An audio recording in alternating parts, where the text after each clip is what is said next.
일본이라고 하는 나라가 이제 기준금리 인상을 단행합니다. 일본이 이제 기준금리를 0.25에서 0.5%로 올리면 이제 해외에 나가 있는 일본계 자금들이 상당수가 이제 일본으로 이제 다시 되돌아오게 되죠. 그로 인한 충격을 가장 심하게 받을 나라가 한국이라고 합니다. 한국에 있는 일본계 자금들이 대거 일본으로 이제 되돌아가게 되면 한국 증시 폭락하는 건 피할 수 없는 사실이다라고 많이들 이야기하네요.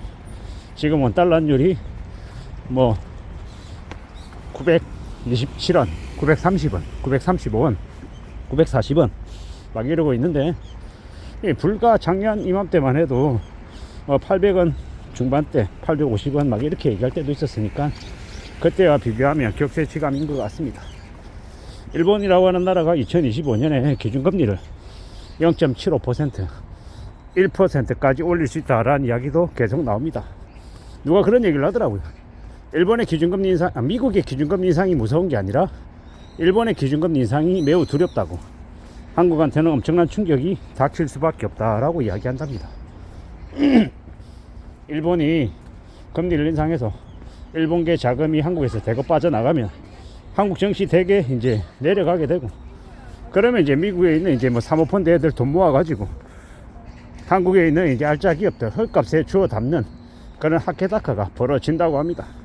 그러는 중에 이제 한국의 부동산 시장, 한국 주식 시장 개박살나고 우리의 이 자산이 이제 대폭 쪼그라드는 거죠.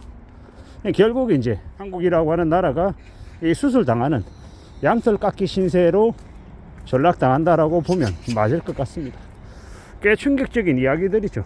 근데 사람들은 여전히 이런 이야기에 관심이 없습니다. 내가 산 아파트 가격 언제 오르나 뭐 이런 쪽에만 관심이 있지, 실제로 이 일본의 흐름이나 아니면 미국의 이제 이 대외 정책 이런 것에 대해서 크게 깊이 생각 안 하는 것 같습니다. 그냥 뉴스 보고 자기한테 플러스 마이너스 얼마나 되는지 당장 계산기 조금 두드려 보고 그냥 잊어버리는 거죠. 그런데 이제 앞으로 한국이라고 하는 나라에 벌어질 일들은 이 경기 대침체, 소비 위축, 이 대실업 사태 뭐 이런 얘기밖에 없습니다. 이런 얘기가 우리에게 뭘 의미하는 겁니까? 되게 어렵다라는 거죠. 한국의 경제가 상당 부분 쪼그라든다라는 이야기도 되게 많이 나오고 있습니다. 그 정도로 심상치 않다라는 겁니다.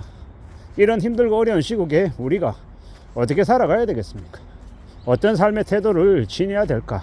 뭐 이에 대한 얘기를 해보고 싶은 거죠. 결국 이제 한국에 이제 자금이 이제 줄어들고 이제 트럼프 2기 정부 시대에 트럼프로부터 되게 압박 많이 받고 이러면 한국은 사면초가, 국가시용등급 하락 등등의 우려스러운 이야기들만 계속 이제 나오고 있죠. 이제 되게 어려운 시기, 되게 힘든 시기가 이제 더 심하게 몰아닥칠 거다라는 이야기를 많이 합니다. 회사에서도 내보내고 나가라 그러고 이제 기업들도 와장창 무너지고 폐업하고 파산하는 일들이 엄청나게 늘어날 거라고 하는데, 이 충격적인 상황 속에서 우리는 어떻게 살아가야 되겠습니까? 어떻게 살 수 있겠냐라는 거죠. 결국은 스스로를 되돌아보고 스스로 줄일 수 있는 것, 조정해 나갈 수 있는 것들을 최대한 좀 조절해서 최대한 소비를 줄이고 저축을 늘리고 최대한 현금 확보해서 이 힘든 시기를 잘 견디려고 애쓰는 것 말고는 답이 없는 것 같습니다.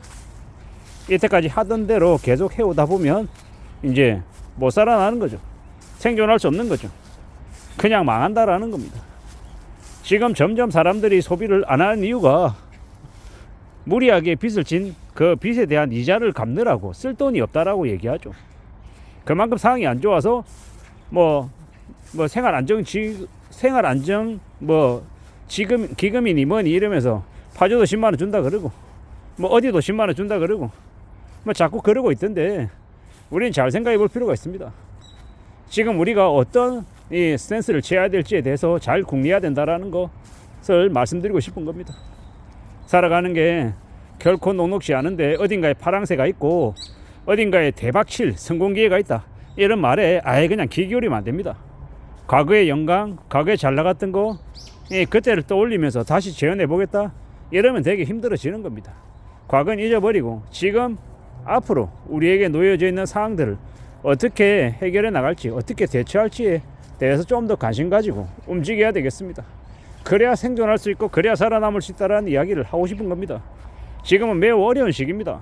일본 엔캐리 트레이드, 일본계 자금 빠져나가고 나면, 이 한국 증시 이제 하락하고 나면요, 이 반대매매 당해서 이제 무리하게 비투한 이들, 이 주식 대거 뺏기고 빚쟁이 전락하고, 이 주식만 그러겠냐고요. 부동산도 똑같이 하락하고요. 더 쌩 난리가 나겠죠. 지금 뭐 송도에 그 이강균지 김강균지 연예인이 산 아파트가 12억짜리가 뭐 6억 됐다 그러던데, 좀 지나면 그게 6억에서 3억으로 될 수도 있다는 이야기가 나올 정도로 부동산 시장은 매우 안 좋습니다. 사실상 부동산 무리하게 연끌해서 들어간 사람들은 다 죽어나간다라고 봐야 됩니다. 다 몰살당한다, 다 죽임 당한다, 재산 다 뺏긴다라고 봐야 됩니다.